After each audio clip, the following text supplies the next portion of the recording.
So hello everyone, আসসালামু আলাইকুম, welcome to our new blogs. আজকে আমরা যাচ্ছি হচ্ছে থাইল্যান্ডে। সো থাইল্যান্ডের ক্ষেত্রে আমাদের থাইল্যান্ডের overall tour plan, Thailand Dhaka two Bangkok সব কিছু আমরা আসলে ডিটেলসে বলবো। সো আমাদের জার্নিটা শুরু হয়েছিলো আমাদের 6:30-তে, যেহেতু আমাদের ফ্লাইটটা ছিল হচ্ছে 9:50-তে from US Bangla Airlines. And আমাদের অ্যাজ ওয়েল এজ পসিবল আমাদের আসলে লিভ করতে হয় বাসা, যেহেতু হচ্ছিলো বাংলাদেশের ইমিগ্রেশন সিস্টেম অ্যাজ ইউজুয়াল খুব পেইনফুল। বাট এক্ষেত্রে হচ্ছিলো স্পেসিফিক কয়েকটা ডকুমেন্ট থাকে থাইল্যান্ডের ক্ষেত্রে, বিশেষ করে টিড একটা, দেন হচ্ছিলো থাই ভিসার মাস্ট, পাসপোর্টের এভরিথিং স্পেসিফিক কয়েকটা ডকুমেন্ট থাকে যেগুলো আসলে এজেন্সি অথবা নিজেরা এটা কালেক্ট করতে হয়। এই ধরনের ডকুমেন্টগুলো মাস্ট সাথে রাখবেন, সো দ্যাট হচ্ছিলো ইমিগ্রেশনটা খুব স্মুথলি হবে। সো আমাদের ক্ষেত্রে আসলে খুব একটা ঝামেলা হয় না, আমরা দ্রুতই বোর্ডিং পাসটা নিয়ে নিই এবং বোর্ডিং পাসটা নেওয়ার পর আমাদের সর্বোচ্চ 5 মিনিটস লাগে আমাদের ইমিগ্রেশনটা পাস করার জন্য। এবং ইমিগ্রেশনটা পাস করে আমরা আসলে বলাকা লঞ্চে ইন করি। এবং এখানে আসলে আমি যদি বলি food quality is very very good, cause হচ্ছে যেহেতু এখানে সব ধরনের আসলে মানুষ এখানে আসা যাওয়া করে। এবং মর্নিং ব্রেকফাস্ট, যেহেতু বাসা থেকে আসলে ওরকম সকাল সকাল ঘুম থেকে উঠে ব্রেকফাস্টটা করতে পারিনি, সো এখান থেকে আমরা আসলে সেরে নিই ব্রেকফাস্টটা এবং কোয়ালিটিফুল ফুড। সো আফটার ব্রেকফাস্ট আমরা ওয়েট করি হচ্ছিলো ফ্লাইটের জন্য। আমাদের ফ্লাইটটা যেহেতু ছিল 9:50, বাট সামহাও যেটা আসলে আনফর্চুনেটলি আমাদের ফ্লাইটটা ডিলে হয়ে যায় 2 আওয়ার্স, যেটা আসলে 9:50 AM থেকে চলে যায় 12:50 PM, এবং সেটা 12:50 PM থেকে আবার 1 PM। সো ওভারঅল আসলে 2 থেকে 2.5 ঘন্টার একটা ডিস্টেন্স আমাদের হয় ডিলেটা।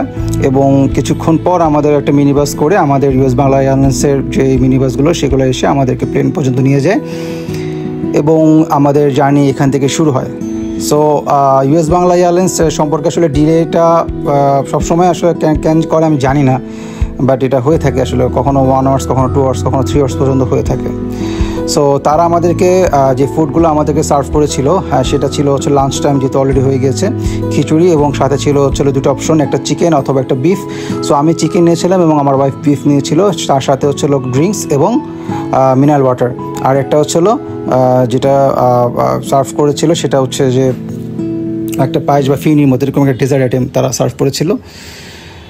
সো থাইল্যান্ডের ক্ষেত্রে আমরা আমাদের যে আজকের যেই ভিডিওটা সেটার মেইন মোটোটা হচ্ছে যে আমরা ঢাকা টু ব্যাংকক এবং ব্যাংকক থেকে আমাদের কানেক্টিং ফ্লাইটের মধ্যে আমরা যাব হচ্ছে ফুকেট।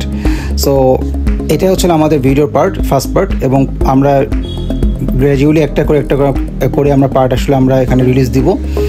সো আমাদের ঢাকা থেকে ব্যাংককের ডিস্টেন্সটা ছিল 2 ঘন্টা 20 মিনিট একটা জার্নি, এবং আমরা কিছুক্ষণের মধ্যে আসলে আমরা ব্যাংককে পৌঁছে যাই।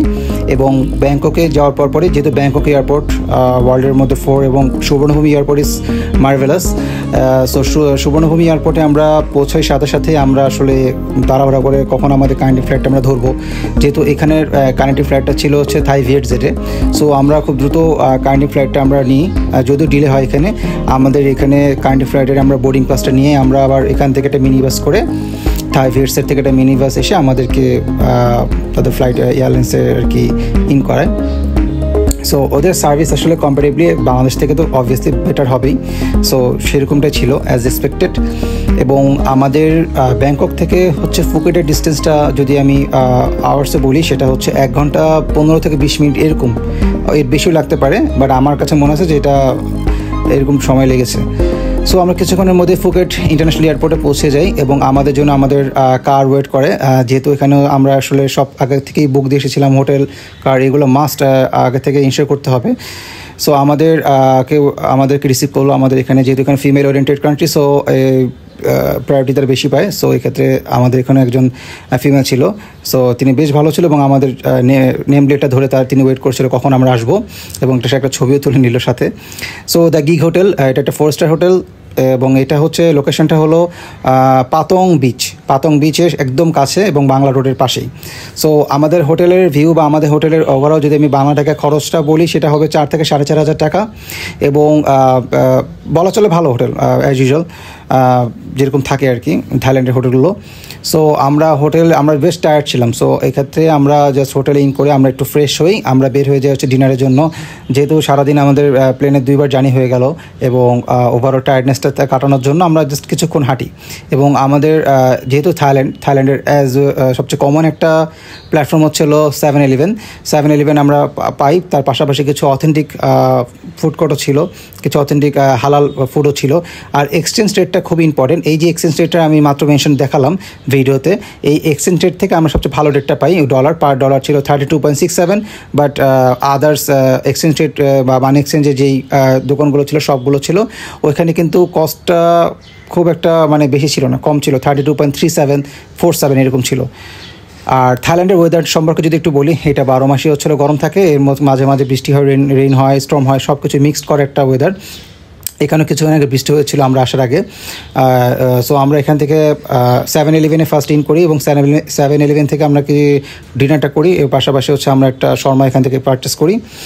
সো থাইল্যান্ডের ফুকেট যেটা আমি বলবো স্পেসিফিক, ফুকেটটা বেশ সুন্দর। এবং ফুকেটের কিন্তু আমরা জাস্ট একটা রোড বা আমরা মানে এই আমাদের সারাউন্ডিংস হোটেলের পাশাপাশি আমরা এটা দেখালাম। এবং সকালবেলা আমরা চলে গিয়েছিলাম পাতং বিচে। পাতং বিচটা রাতের বেলা বা বাংলারও রাতের বেলা এবং দিনের বেলা যে ডিফারেন্সটা, সেটা আসলে সামনে থেকে না দেখলে বোঝা যাবে না। এবং পাতং বিচের যে নেচার, মানে আল্লাহ তাআলা এত সুন্দর করে সৃষ্টি করে সব কিছু।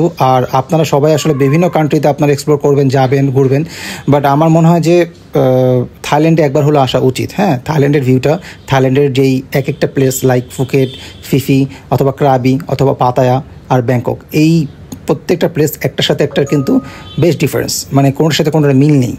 সো আমি বলবো যে থাইল্যান্ডে আসুন, ঘুরুন। আর আমাদের ফার্স্ট পর্বটা এতটুকু পর্যন্ত ছিল। আমরা ইনশাল্লাহ এই পরবর্তী পর্বগুলোতে আমরা ফুকেট ওল্ড টাউন, ফুকেটের বৌদ্ধবিহার, ফুকেটের আদার্স যে প্লেসগুলো সেগুলো দেখাবো, পাশাপাশি ফিফি, সব কিছু আমরা আসলে এখানে ট্রাই করবো। Till then, thank you so much, thanks for supporting us এবং always keep supporting us. Thank you so much, by.